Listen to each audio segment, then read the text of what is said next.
I don't know. Chris's picture's not showing up. Wait, I'm trying to fix it. Oh, okay. Did it work? No. What? Yeah. Oh, wait. How about, oh, there we go. There we go. Hmm. Okay. Is everyone ready to get started? Yup. Yeah. I'll go first, I suppose. Tell me when you're recording, Jordan. It's on live now. You know, whatever. Okay. So, as a nurse, I have to constantly read physician's notes. As a professor, you have to read and grade assignments done by pen and paper. As a writer, a publicist has to read the book you have written. At the doctor's office, you have to fill out the forms with pen and paper. When you receive a new product, you have to fill out that form to get the warranty. These are just a few examples of another person having to read someone else's handwriting. Could you imagine if it was a 7-year-old's handwriting? Could you imagine not being able to make out what is written on that sheet of paper? In 20 years, this is what will happen. This is why I'm making my argument to the South Carolina Education Oversight Committee to get handwriting taught throughout elementary school. And during the handwriting class, I would like teachers to teach the students how to write in cursive. My daughter Elena is in the 3rd grade in Rock Hill School District. The school system follows the Common Core standards. According to Why Writing by Hand Can Make You Smarter journal article, cursive is not generally taught after the 3rd grade due to the school systems adopting the Common Core standards. These standards no longer require elementary students to learn cursive, and some schools are dropping the teaching of cursive writing altogether. In the case of learning cursive writing, the brain develops functional specialization that integrates sensation, movement control, and thinking. Brain imaging studies reveal that multiple areas of the brain become co-activated during the learning of cursive writing, as opposed to typing. I believe learning cursive and good handwriting technique is as important as learning to type on a computer. We are now 30 years post-technology age, and I still have to write on pen and paper for work or school. Therefore, each skill needs adequate time taught in school. My daughter has keyboard in class one day each week for an hour and a half.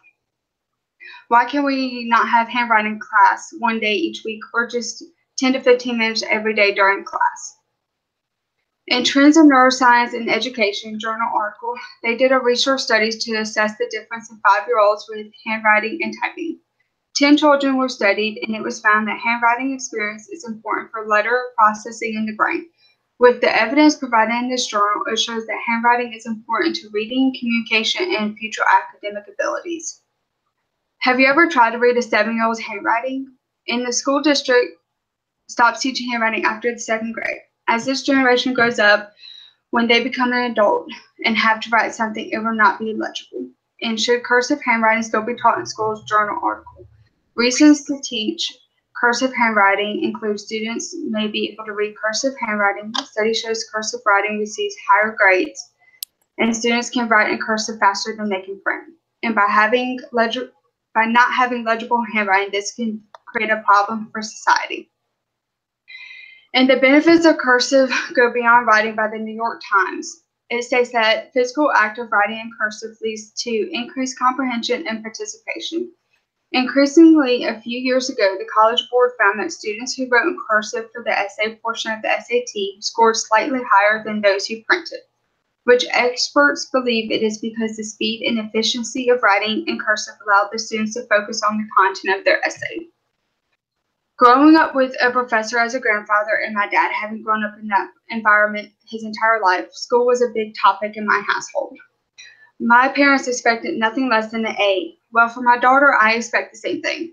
I want her to have good grades in school and to make a good score on the SATs, to be able to be accepted into any college she wishes to in 8 years. So if studies show learning cursive improves SAT scores, then I want her to learn this skill every day. And cursive is dying. Kids can't sign their own names, and that's a huge problem. Journal article. Lucas is a 14-year-old who went to apply for a passport. At the end of the passport application, there's a place where he needs to sign his name, and he did not know how to sign.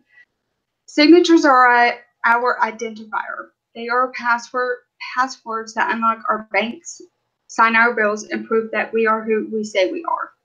and they require a basic working knowledge of cursive writing. I do not want my daughter to be like Lucas and not know how to sign his name on an important document, because every day at work, I have to sign my signature on school or work excuses, as a witness for a procedure, to pick up blood products from the blood bank, or even have to sign a variance form if I forgot to clock in or out of work. Here are some examples of seven-year-old's handwriting. As you can see, it's not very legible. And then here are some examples of papers from work. I have to fill out all of this information, and then at the back of it, I have to sign, and then the parent or guardian has to sign. Here's just another example of it. And then when kids get chemo, they have to fill out all of this paperwork. And if a parent doesn't know how to write in cursive or write legible, it can mess up their roadmaps and stuff. Here's another example. That's it for my policy change speech. Does anyone have any questions for me? I got one. So, as someone who was not really a fan of learning cursive growing up, I didn't really like it at all. What are some of the benefits that I could be missing out on that, looking back, might make me appreciate learning it? That's a good question. A benefit would be to be able to read historical documents that is only written in cursive, to be able to sign a check. I know some people don't really have checks anymore, but I do. So to pay bills, you'll need to sign your checks with cursive. If not, if you print it, then people can copy your signature, and that can lead to identity theft and stuff. And then that's all the benefits I can think of right now. I got a question. Do you think cursive is still going to be an important factor considering we are using more and more technology? Yeah. So as a nurse, we are not allowed to electronically sign anything. Everything has to be written by hand or signed by hand, and then is scanned into the patient's like profile on the computer. So that, I think that's going to be an important skill to know, and that, you know, I don't think that's going to change at all. Yeah, when I was in grade school, I learned how to write cursive, and I believe that kids should still be taught how to write in cursive. I think it is a good skill to know, especially when learning your signature or being able to read other people's handwriting if they wrote in cursive. So how do you think cursive has been beneficial for you? So as a nurse, I think having a legible signature looks really good to the parents, because I know if you have like a poor signature or poor handwriting skills, when I have to write out stuff for the parents, they may think I'm incompetent if I don't know how to write appropriately. So I think that's a good skill as a nurse.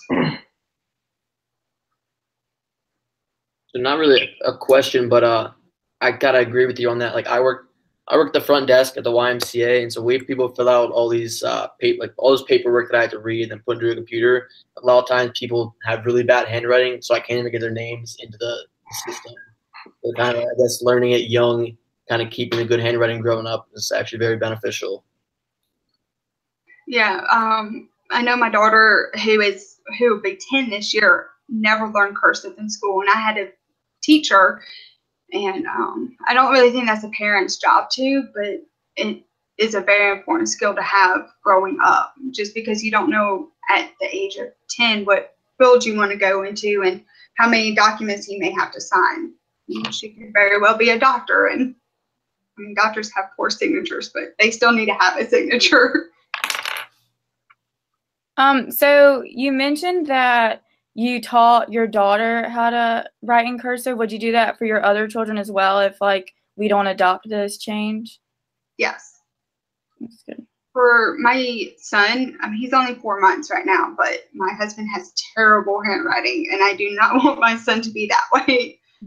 So I would teach him how to write and how to write in cursive. Yeah, me having bad handwriting kind of gets me in some trouble spots sometimes. I think a lot of companies also do the paper applications, and it's important to have good handwriting skills when you're filling out an application. Because if a potential employer is looking at your paper and can't read what you wrote, then you probably won't get an interview. Yeah. Does anyone else have any other questions? So you do believe that it should be taught. So around what age do you think would be the best age to learn it? Like, you think there's a point where you're kind of too old, it's not going to stick, or like there's a point where you're kind of too young, it's not really going to do anything? I think it should be taught throughout elementary school, so from pre-K to 5th grade. And then I think at 5th grade, you pretty much adopted what your signature is going to be, or your handwriting skills by that age.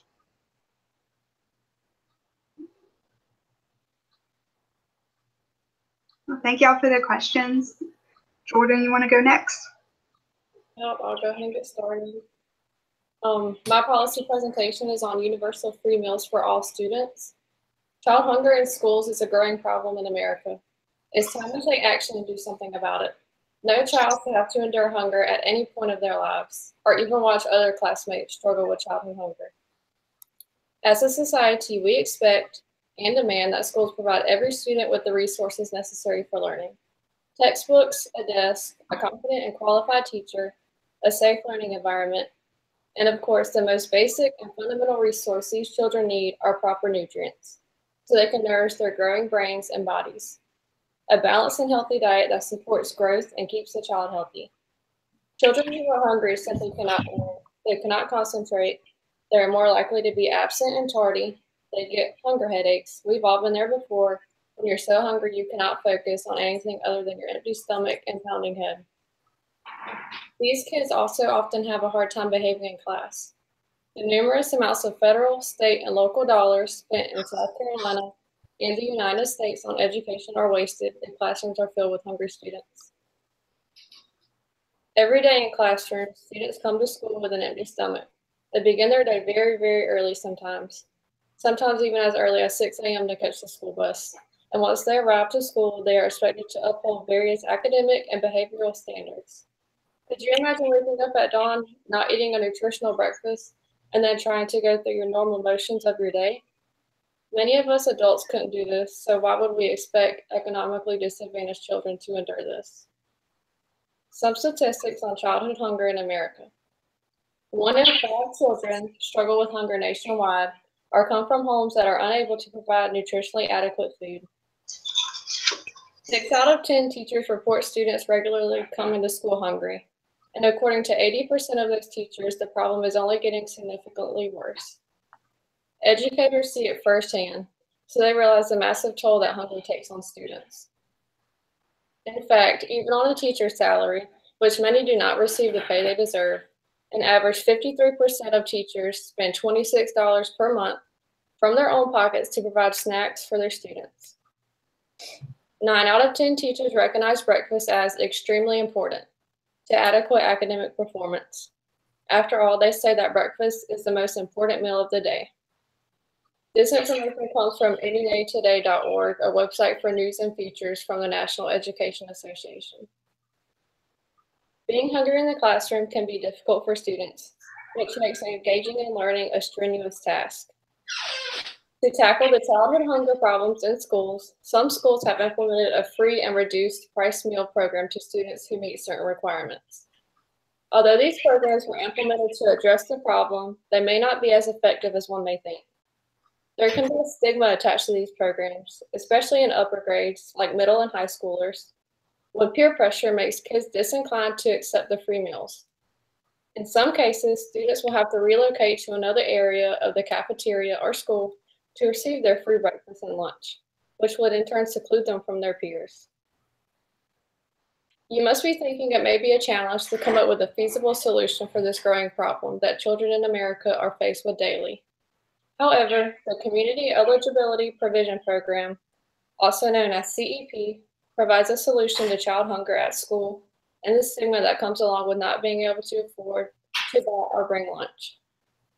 It enables students in school districts that have 40% or more of students receiving free and reduced price meals automatically eligible for federal money to provide 2 free meals a day for all students, not only those who qualify.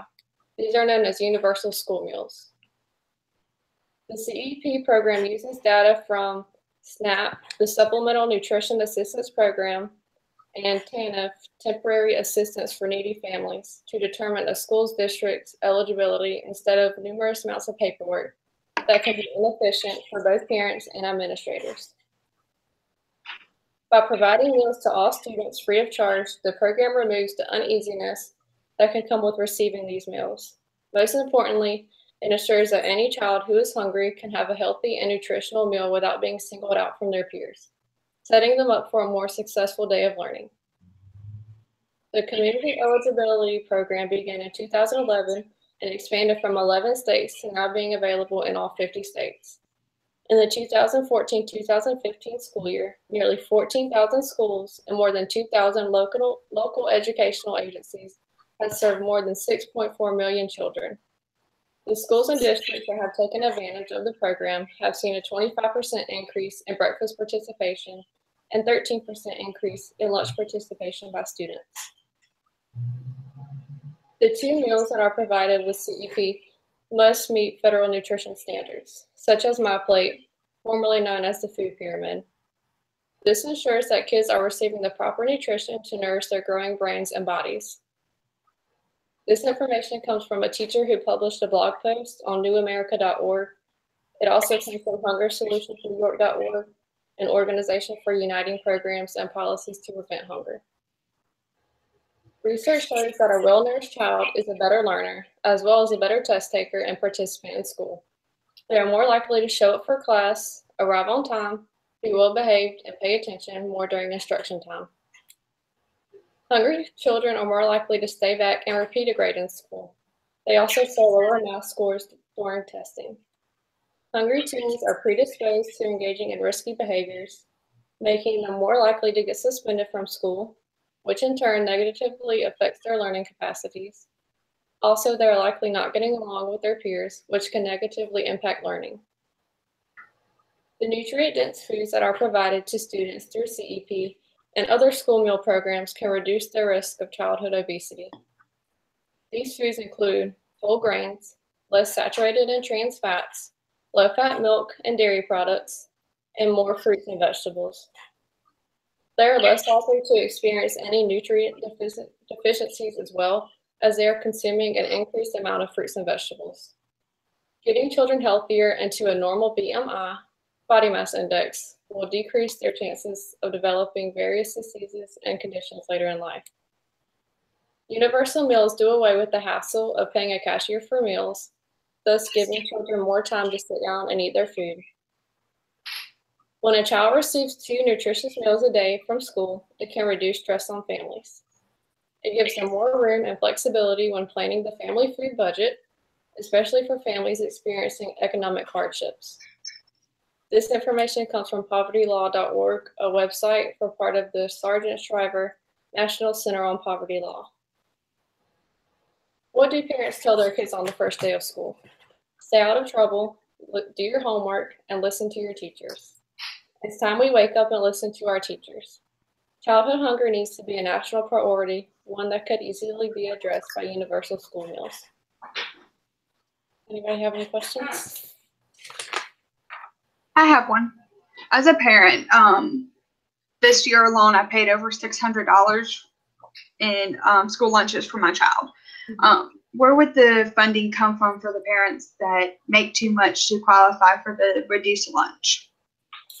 Well, with the program, like if the school district, if 40% of them, of the students there qualify for it, then automatically all of the students get it. So if your daughter went to a school that has 40% or more, she would automatically get the free meals. But unfortunately, a lot of schools aren't implementing CEP because they don't know about it. So with many schools actually like dealing with the lack of funds, like can't buy books and stuff like that, how will they be able to compensate for spending money on meals that they provide to the kids? Can you repeat the question? It's like their school systems are kind of have a problem with lack of money, where they can't even provide books and like pencils and stuff like that for kids. So how will they compensate and generate this money to make free meals for the kids? I'm not really sure. The only thing I could think of is maybe the federal government would step in and implement some type of policy to help with that. You stated that the lunches will follow guidelines like My Food Plate, but will they also accommodate meals for dietary restrictions like allergies? Don't quote me on this, but I'm pretty sure I read somewhere where it will accommodate for allergies and like gluten-free kids, stuff like that. Okay. So at my daughter's school, they're not allowed to cook with anything with peanuts, and then they have the gluten-free option for kids that are allergic to that. And then a child has to get a fruit at each meal. So they kind of do follow the healthy plate. Yeah. You said not a lot of schools know about CEP. Do you have any ideas of a way to spread the word?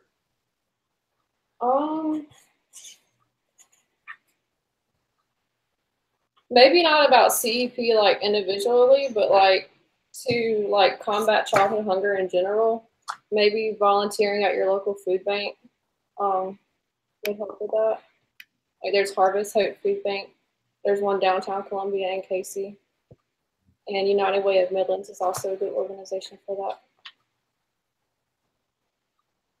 You also stated that like breakfast is the most important meal. So is this like project trying to provide breakfast and lunch or just lunch?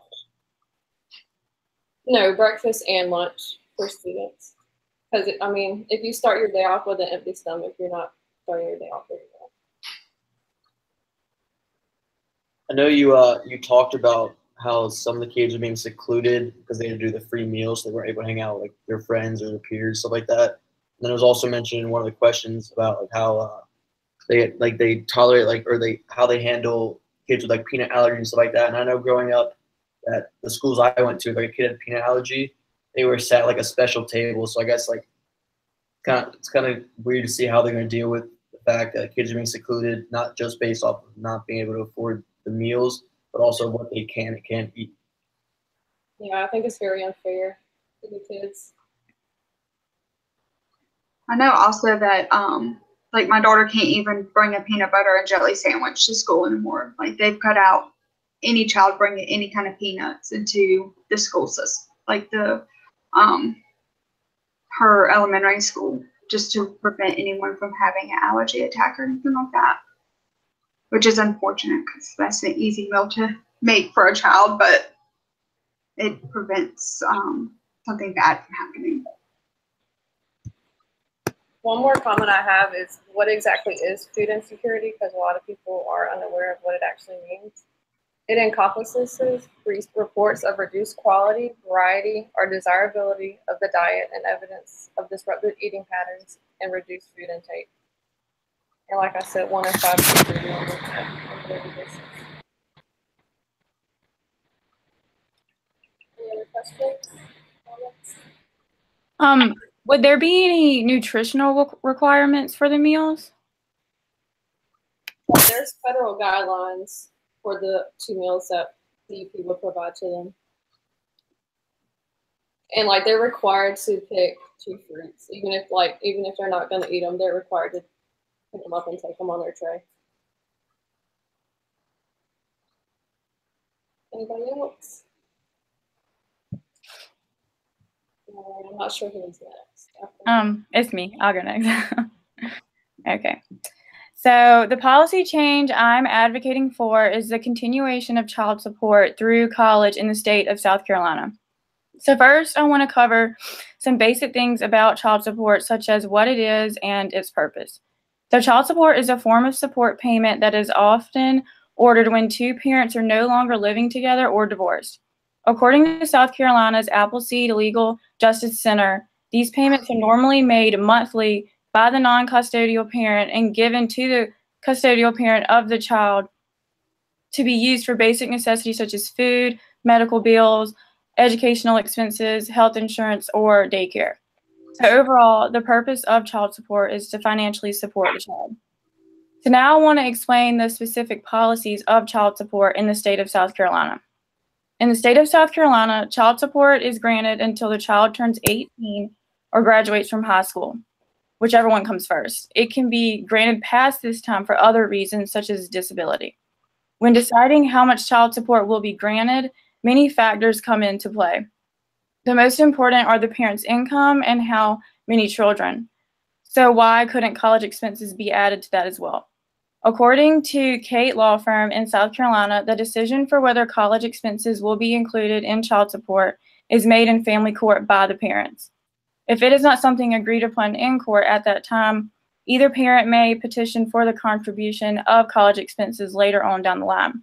But with this, many factors come into play as to what decides if the child is eligible for this child support. Those factors could be if the child shows they can benefit from college, if the child has demonstrated they can make satisfactory grades in college, the child could not otherwise go to college, and the non-custodial parent has the financial ability to pay for the college. Now, understand that these are relevant factors, but this is something the South Carolina legislature needs to change.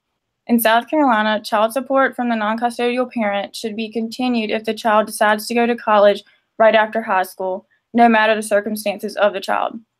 It should be an initial requirement of the non-custodial parent in order to give the child an opportunity to gain a college education. So why is this something that needs to be changed? Well, there are many reasons, many centering around how children benefit from child support. According to the Child Support Directors Association, children benefit from child support in a multitude of ways. The first being their success rates in school. Children with a parent that pays consistent child support are better behaved and more successful in school. Children need stability and consistency in order to be successful in all aspects of their lives, and child support can definitely help with that. And how this can relate to success rates in college is this. As a college student, there are many expenses that come along with it, whether it be books, food, or just basic things. Everything gets pretty expensive. So if a child who was in college was receiving child support, there's no doubt in my mind they would be more successful as well because they would have less worry or stress about how things would get paid for. The second benefit is child support increases security and reduces stress. As I stated above, child support's purpose is to financially support the child, whether it be educationally or medically or just basic things. Paying child support can increase the financial security of the child. In terms of reducing stress, child support payments can reduce conflict between parents, which can ultimately reduce the stress on the child. And both of these things can come together and allow the child to grow into a healthy adult. The third benefit is children who receive child support are more likely to complete high school and more likely to attend college. So this is a perfect reason why child support should continue into college. If a child was receiving child support in college, they could more likely want to gain something more than a basic college degree. They may be more likely to go to graduate school or become a doctor. The possibilities are endless. The fourth benefit is parents who pay child support are more likely to take a more active and responsible role in their child's life. According to Victoria Linder Law Office, participating in the child's life and allowing the child to maintain good relationships with both parents is very beneficial for the child. So as you can see, there are many benefits that come along with child support. So I don't see why these same benefits couldn't help a child in college. The reason I feel so strongly about this policy is because I have personally experienced these issues myself. My parents got divorced when I was young, and I live with my mom, so my dad paid child support. The child support my dad paid pretty much paid for me to attend a good private school, which benefited me in many ways. When I turned 18, the payment stopped, and I could tell the stress it put on my mom, and I could tell the stress it put on myself. Because of certain circumstances with my parents, it was not agreed for the child support to continue into college. So now that I'm in college and I can see how a little bit of extra money could benefit me in tremendous ways, whether it be paying for all of my expensive books or my rent or simple things such as gas or food, anything could help. So speaking from personal experience and researching many benefits, I believe the policy needs to be changed. South Carolina needs to make college expenses an initial requirement of child support to give every child of separated or divorced families the opportunity to attend college. So let's fight for this change today. So y'all are welcome to ask any questions. I got a question. How does South Carolina child support policies regarding colleges compare to other state policies? Well, I didn't really see a lot that compared to South Carolina, but a lot did require that child support continue into college, and they actually labeled it as college support, but some places didn't have it as a requirement at all, so I guess it just depends on the state. From personal experience, I know my husband pays child support each week for his son, but the mom uses the money and it doesn't ever go towards the son.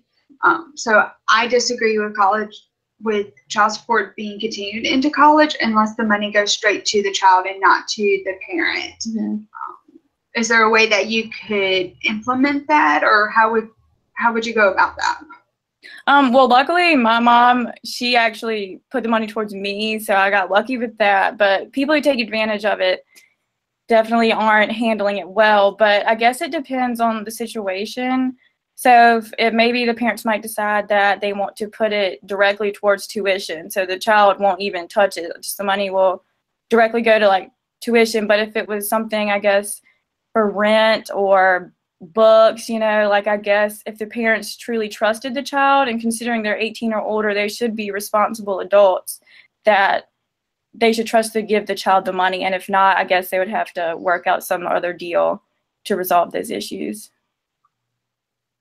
Would there be like something implemented that the child has to receive a C or higher for the payments to continue, or anything involving grades?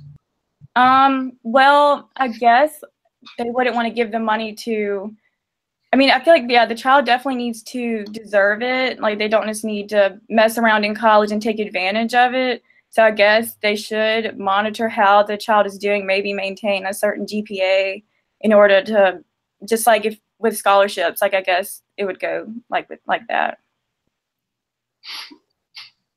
Do you feel that Yeah, I agree that kids should get child support even past high school. But will they get like the same amount as they received before they were 18 as they were like after? I'm not really sure. I guess it would either be the same or a little bit more. I guess it would just depend on what the parents agree on, or maybe what the court decides for the parent, and it would probably depend on the financial of the non-custodial parent, whoever is paying the child support. Do you feel that they should maybe make it a rule that the money goes straight into some sort of account that can really only be spent on books and tuition, and that maybe the food and stuff like that should be paid for by like maybe the college student working, so that way the money's strictly going towards school? Yeah, I definitely would agree with that. That the money that they receive shouldn't be taken advantage of, for sure. Any more questions?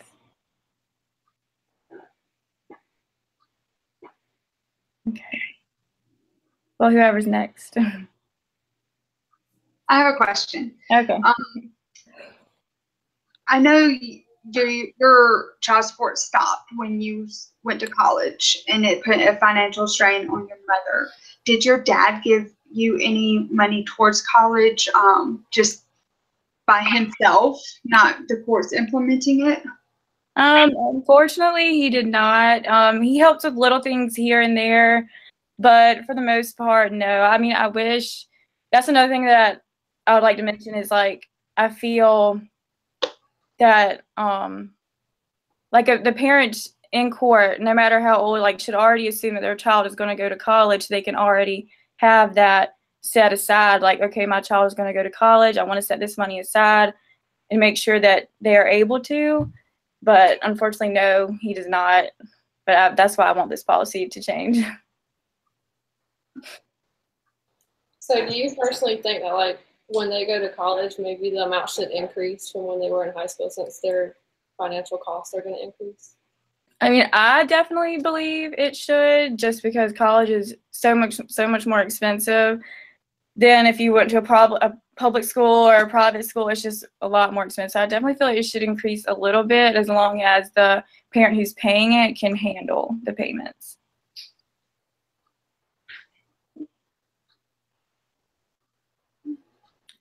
All right, well, thank y'all. Who's next? I'll go ahead and go, if that Okay. works. All right, so I'm going to be talking about why I believe the U.S. government and its officials should seriously consider raising the funding going towards space exploration. And to me, this is a very important topic and subject because of my love for space. And kind of a funny story is that my 18th birthday present, which is kind of like a big birthday, was just like a computerized telescope because of how much I enjoy space and learning about it.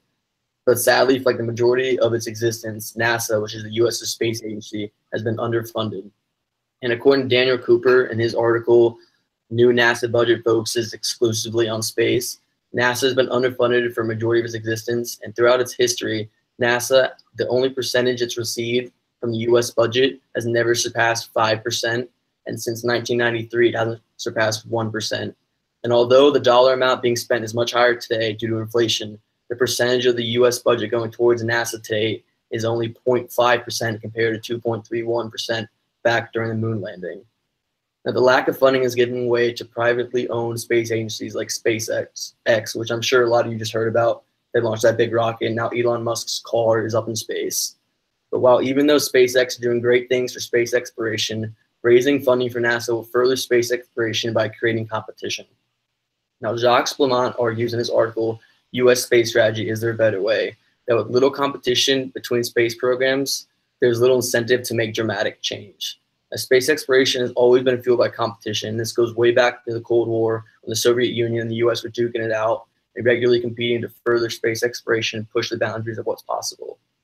The first win went to the Soviet Union with the launch of the first satellite, Sputnik 1, and this created a huge panic in the United States.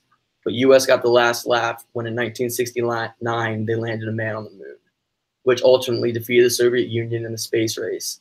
And since then, we've yet to see competition of that magnitude drive any changes in space exploration. The dramatic changes in the past have brought to us some very important technological advances that have changed the way we live. Without NASA, we would not have things like GPS or any other satellite-based systems like satellite TV. And these are things that we use in our everyday lives and would not have if it weren't for space exploration. And I know probably after this presentation, I'm going to go watch satellite TV. And then when I go home when the semester is over, I'm going to use GPS to get back home. Now, the reason these things would not be possible is because they rely on satellites. And without our growing knowledge of space and how it works, we would not be able to properly locate our satellites within Earth's orbit. Now, Thori Mai of NASA.gov wrote a great article explaining exactly how satellites are essential for GPS and why it would not be possible without our knowledge of space. Now, another big technological advance we have because of space exploration is the fact that we can now detect cancer earlier in MRIs than we could ever before. Now, according to Neil deGrasse Tyson, who's a world-renowned physicist, in an interview with Parade magazine, when the Hubble Space Telescope was first launched, the images were coming back kind of blurry and fuzzy, and they couldn't really tell what they were looking at. And this was due to the wrong curvature of one of the Hubble Space Telescope's mirrors. Now, while NASA had missions planned to fix the mirror, they had to come up with some sort of algorithm so these pictures weren't wasted, and so it made the pictures clear. A doctor got a hold of this news and realized that the images they were receiving were much like the images he saw in MRIs. And so he would go on to apply this algorithm and found that it made the MRI images much more clear, leading to easier detection of cancer in MRIs. Now, space exploration has also provided us with new ways of finding the steps we must take in order to create better living conditions and provide ways to fix Earth's problems. The International Space Station is literally a giant research lab that's just floating in the orbit of space. Now, according to Ron Garan in his article, Why Spend Money on Space Exploration When We Have So Many Problems Here on Earth, the ISS provides a unique environment for scientific discovery that simply cannot be duplicated anywhere on Earth. The research taking place on the International Space Station has led to a multitude of improvements for life on Earth. For example, Garan states that space-based science offers an environment to foster new materials, better medicines, improved methods to provide clean water, and better ways to grow enough food for our increasing global population. So by funding space exploration, we are coming up with new ways to deal with the problems we have here on Earth, thus increasing the living conditions of millions around the world. Now, by by creating a way of growing food, we can help knock out world hunger and help provide ways to access clean water and drinkable water. NASA also created a battery-free solar technology that will make it easy to provide electricity to parts of the world that without it. Now, according to Grant, again, the system eliminates reliance on an electric grid and requires no batteries, stores thermal energy for efficient use when sunlight is absent, and works anywhere in the world. So overall, space exploration provides many benefits and pushes humans to innovate and create. Now, these are just a few of the many benefits that we have received due to space exploration. And space exploration once provided us with a sense of hope and that we thought anything was possible. Now, I call on the U.S. government and its officials to bring back that belief by increasing the funding of space exploration and giving us back the hope we once had. Does anyone have any questions? I have a question. How did space exploration get started? So, while it's kind of hard to pinpoint like an exact date type thing, I actually don't think that's possible. It kind of goes back, way back to like Galileo and Copernicus, really just kind of wanted to know what was above. Like humans always want to know something. They hate not knowing something. So when they look up and saw these stars, like what are these things? So it's kind of more of an interest. And I guess space exploration is kind of a broad topic. It's not literally just exploring space. It's kind of like the curiosity of space. And looking out with a telescope is technically exploring space because you're seeing things that you would not see with the naked eye. It's kind of hard to pinpoint an exact date, but it's kind of something that's just grown along with technology. Although I never really thought about increasing the funding for space exploration, you brought up a lot of compelling arguments for it. But what would you say is the most important space project the government should fund? So going forward, I think one of the best things that we're aiming towards right now is landing people on Mars. And I think that's the most important reason because of what we're doing to living conditions here on Earth. And with the growing population, we're kind of killing off Earth and making it less livable for us. So, and Mars is probably the closest to, it's the closest to us planet-wise that we think we could live on, and it's the closest to habitable that we've seen. So we might as well give it a try and do some tests on it and figure out if that's the best course to take. Do you think we'll get to the point where we end up having people live on Mars? I don't know if we'll live on Mars. Maybe in the future, but I know they already have plans by like the 2030s to land a man on Mars and kind of run tests and see what we can get from it. But I think the biggest goal right now is kind of to advance the technology we have to travel in space. And right now, while our only feasible goals are within our solar system, there are much more habitable planets outside. We think there are more habitable planets outside of the solar system. So right now the goal is literally to just find technology that makes it possible for us to get there.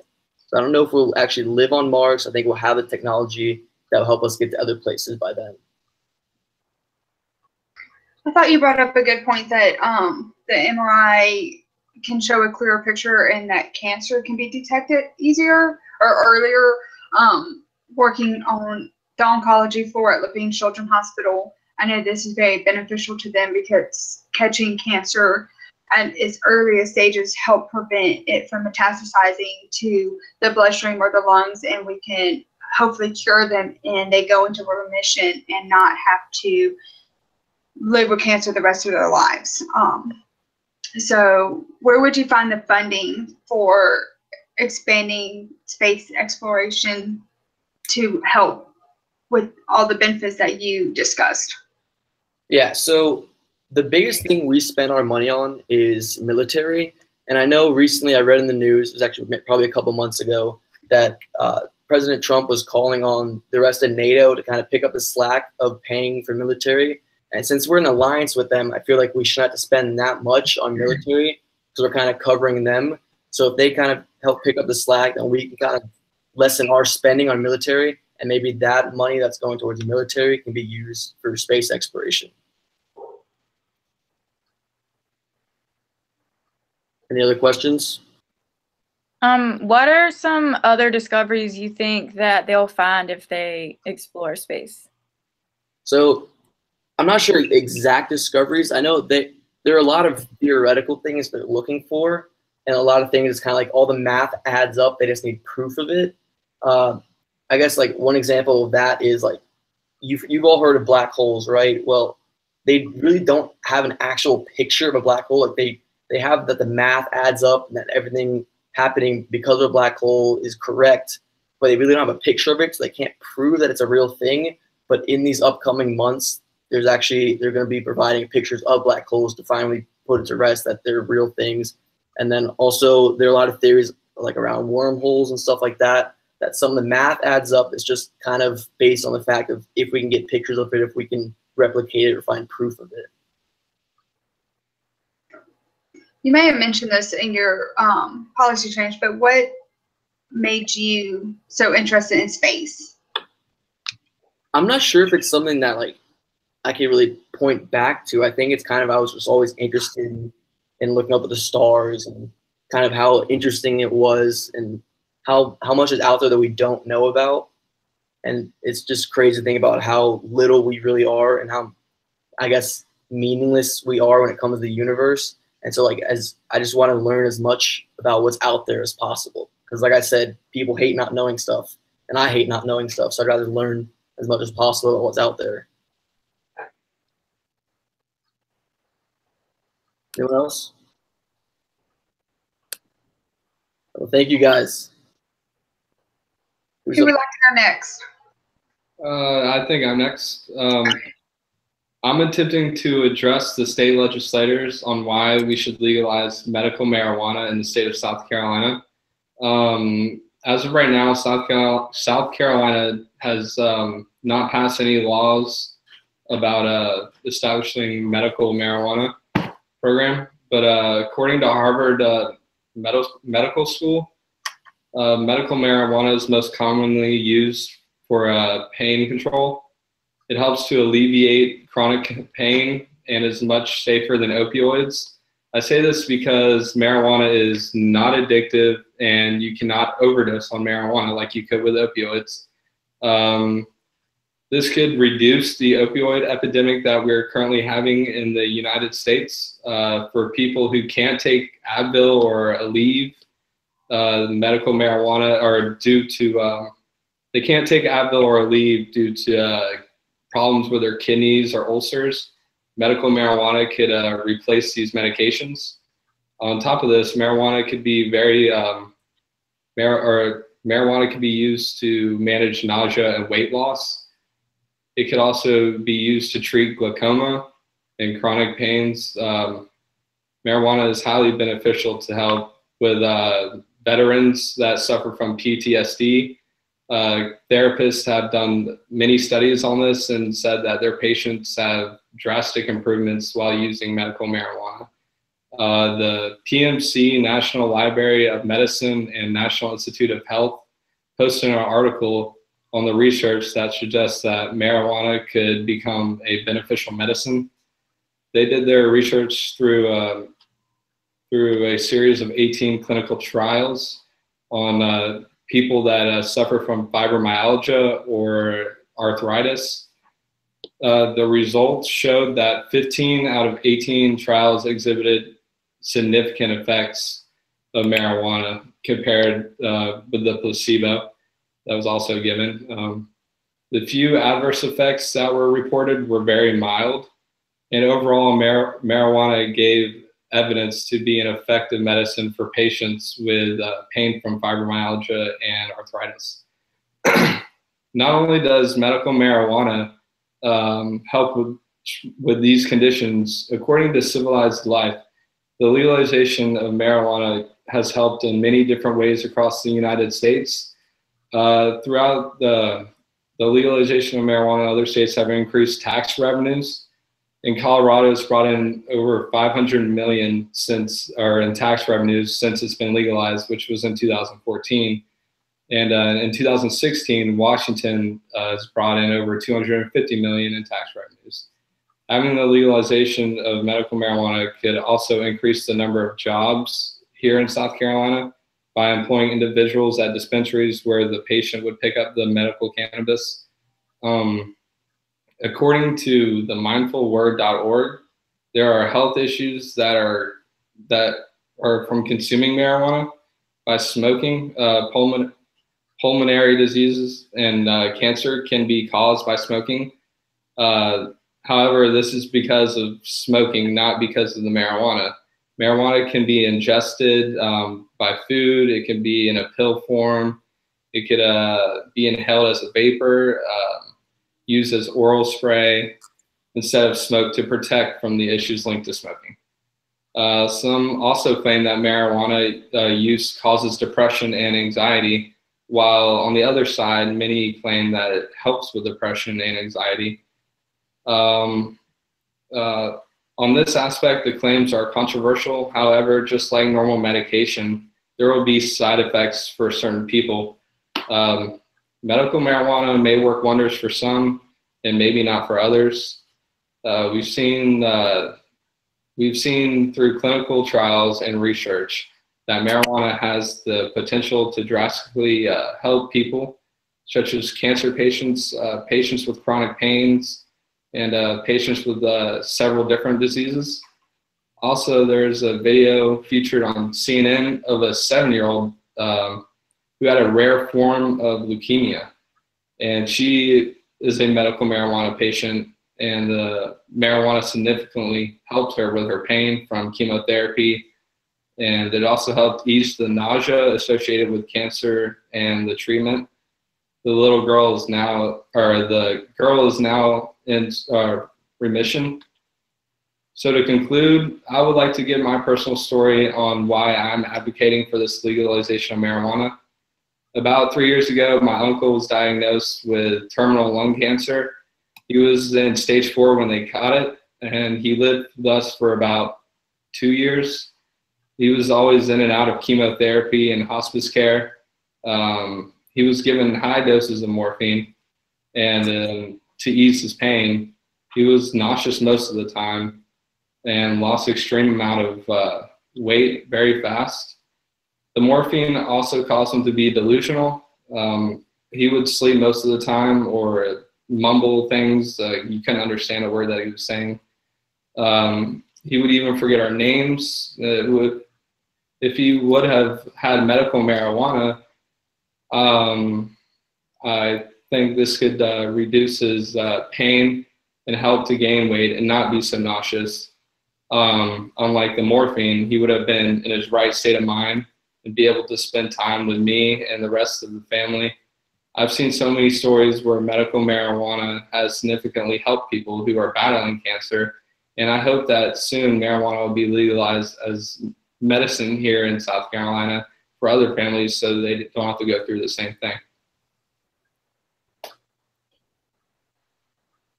And any questions? I have a question. So I work on, as I said before, the cancer floor for children at Levine's Children's Hospital. And we currently have maybe 3 patients up there that are actively dying. And we give morphine, Ativan, Benadryl, and Marinol to help nausea, vomiting, pain, and to increase the patient's appetite. Mm-hmm. What are your thoughts on a child receiving this? Because I know a lot of the doctors up on the floor are like, oh, they don't really want to do it, and parents don't want their child to have marijuana. So how would you advocate for that? Well, I think that if a child can be prescribed opioids for pain, I do not see any issues with a child being prescribed medical marijuana. Just because, as I said, opioids are very addictive. It's a very big thing going on in the United States right now.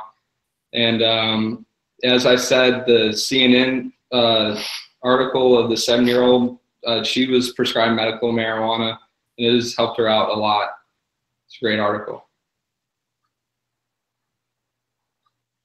I'm not too familiar with how medical marijuana works. Like, I've heard there's different types. Like there's the THC straight extract, and then like CBD, stuff like that. What's the difference? Like, what do they do? Well, the THC gives you the high feeling. It's longer lasting. It probably lasts about an hour or so, maybe a little bit longer, give or take. I'm not really sure. But CBD is less strong. You don't get the high feeling. So it's beneficial, but it's not beneficial for patients who are like very ill and are in pain. So it just wouldn't be much use. CBD is a thing here in South Carolina. I've tried it. I didn't notice anything, but yeah.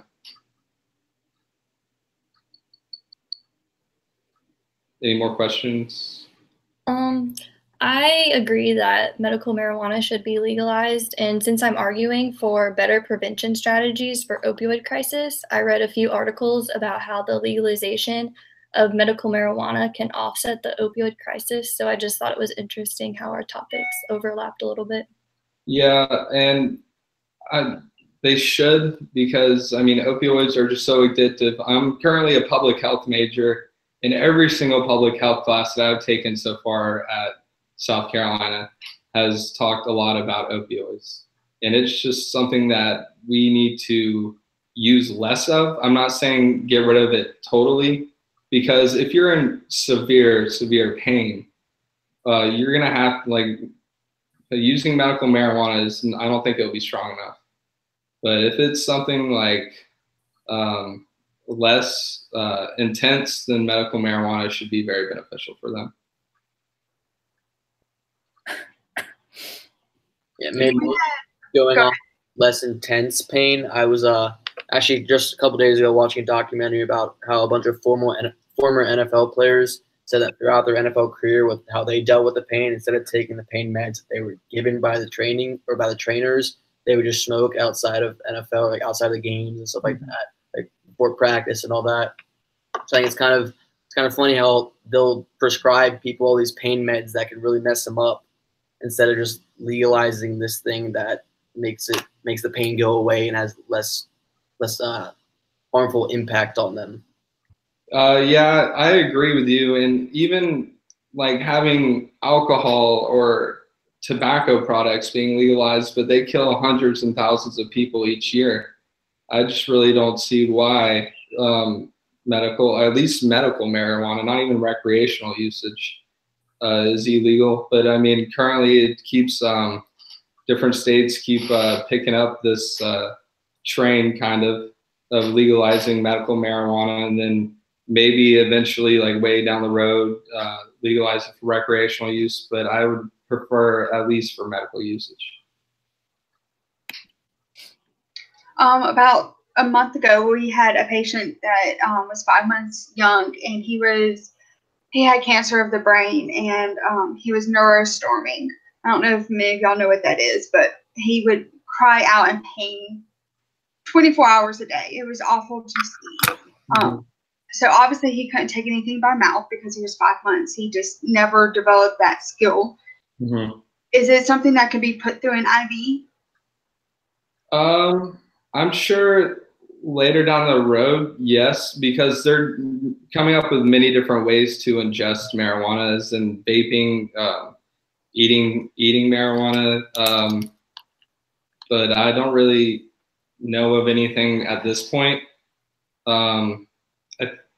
Maybe use as lotion to get into the skin, maybe, but I'm not really sure right now. Do you think anything needs to be implemented so people don't take advantage of it? Well, I would just like for like the doctor to be able to prescribe it, so it's not just like anybody can just go and get it, you know? Mm-hmm. So the doctors should be trained as they are with opioids. If you have this, then you could take these medications to help, you know? So that's what I think. You said earlier the ointments, and actually in that documentary thing I was watching, they talked about how one of the guys said he used it. It helped him a lot with knee pain. And then he said also his mom tried it and was like, kept asking him, where'd you get that stuff? I need more of that stuff to help her. Mm-hmm. Anything else?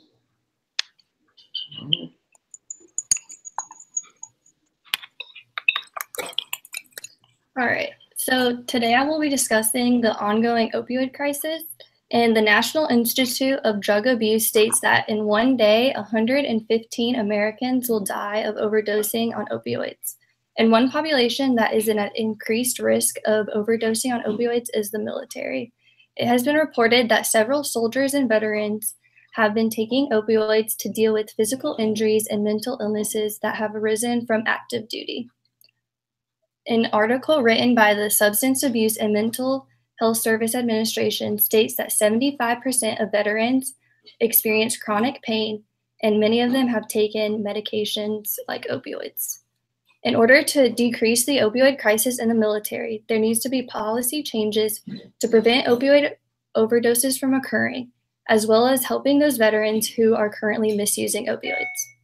There are several new regulations and laws that focus on decreasing the opioid crisis. One of the current policy is the Prescription Drug Abuse Prevention Plan. This plan consists of 4 ways to reduce drug abuse, including education, monitoring, reimbursement, and focusing on decreasing opioid dosages and limits. But I believe that this policy should expand more on alternative therapy options, education of physicians, and setting limits on opioid dosages.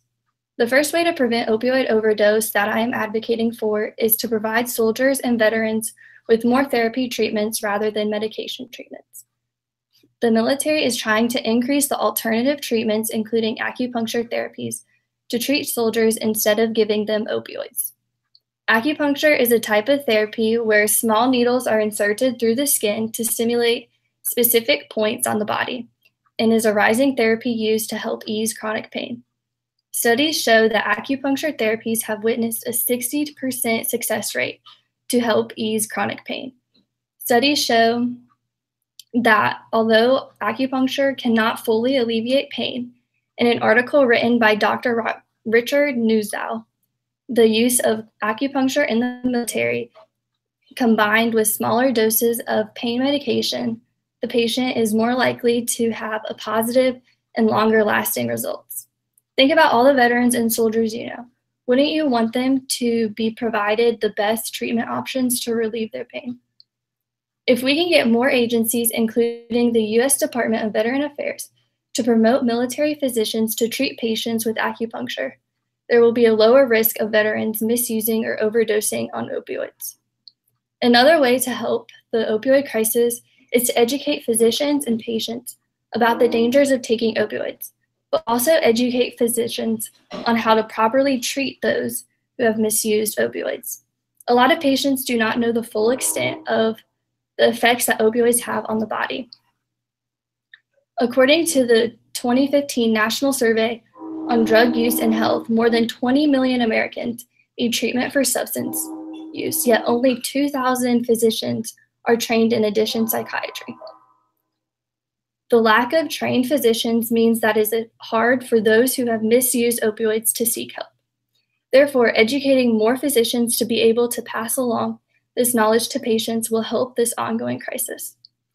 Lastly, physicians need to be more cautious when prescribing opioids to patients. One way to guarantee that they do not overprescribe medications is to set dosage limits. One of these limits can include that first-time opioid users have a maximum of a 7-day prescription.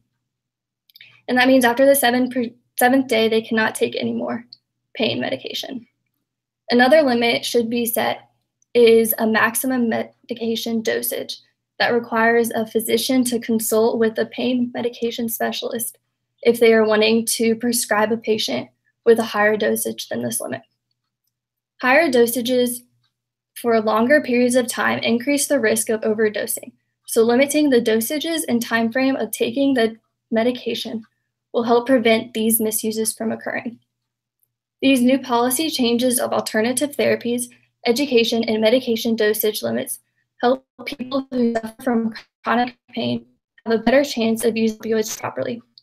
I believe that the U.S. Department of Veteran Affairs should adopt these policy changes because they have stated that their mission is to fulfill President Lincoln's promise, which states to care for him who shall have borne the battle. This mission statement shows that the U.S. Department of Veteran Affairs is trying to provide veterans with the best opportunity and resources And what better way to do this than implementing these new policy changes that will reach out to the military population who are personally facing the dangers of opioids? Do you guys have any questions? So kind of going off the last presentation, would you agree that medical marijuana should be legalized instead of the use of opioids? Yeah, I definitely support the legalization of medical marijuana. I read a lot of different articles about the legalization of marijuana has actually helped reduce the opioid crisis. And there have been even fewer cases of people who have overdosed on opioids because of the legalization of marijuana.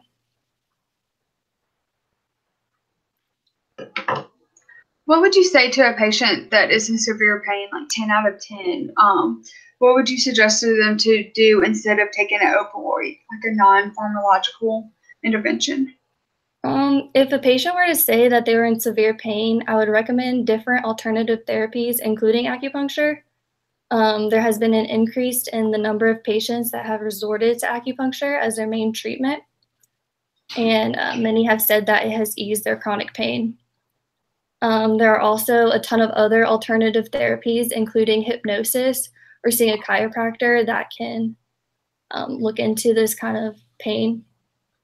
And then I would also recommend combining these alternative therapies with smaller dosages of pain medication for better and longer lasting pain relief.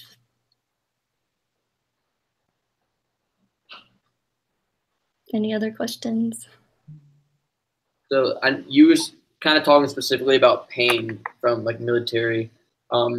So I know a lot of people that come back from the military also suffer from PTSD. And I don't know what they're prescribed. I'm guessing it's probably not opioids because it's like a pain type thing. And maybe this doesn't relate to your subject, but you might be able to answer it. What do you think? Do you think those people could also do the like, what's it called? The hypnosis? What'd you say? What's it called? Hypnosis? Yeah. Yeah, they can definitely. I've actually like learned this in psychology that a bunch of people who go through like PTSD or different anxiety or stress disorders can go through hypnosis to really like clear their mind and stuff. But a lot of people who suffer from PTSD kind of resort to opioids as like a relief and like as a way to try to like relieve the pain, which is another way that like can cause like misuse of opioids and like overdoses. Anything else? I like a lot of the points that you made, and it's actually pretty neat because a friend of mine actually just got in a minor accident, and she went to the doctor because she apparently bruised some of her ribs, and they prescribed her some painkillers, and she was like, I was just so worried. I almost yelled at my doctor because I just feel like things like that are so overprescribed, and so like even like she like notices all like the issues. Yeah, and it's a good way that like people already know the like effects that opioids have on their body, because a lot of doctors don't really like care that they overprescribe them, and then a bunch of people end up just kind of keeping this medication like in their medication cabinet or whatever, and then they keep on like coming back to it for like other injuries or something. So like that's kind of another way to like misuse opioids. So people should just like after like their prescription is over, just get rid of it, or if they feel better, just stop taking it and then like throw them out. So then it kind of prevents you from going back and taking them again.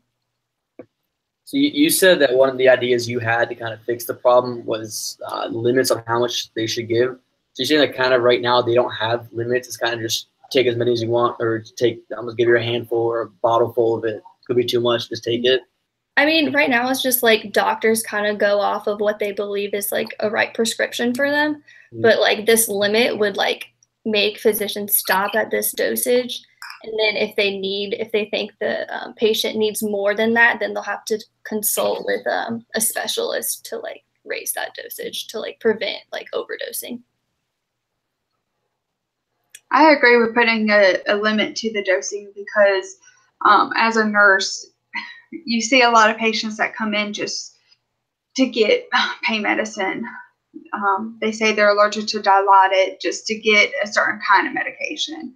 And unfortunately, pain is what the patient says it is. A doctor can't say, hey, you're not in pain, but I mean, they kind of have to go off what the patient says. So I think putting a limit on it would be very beneficial to the doctor and for the patient.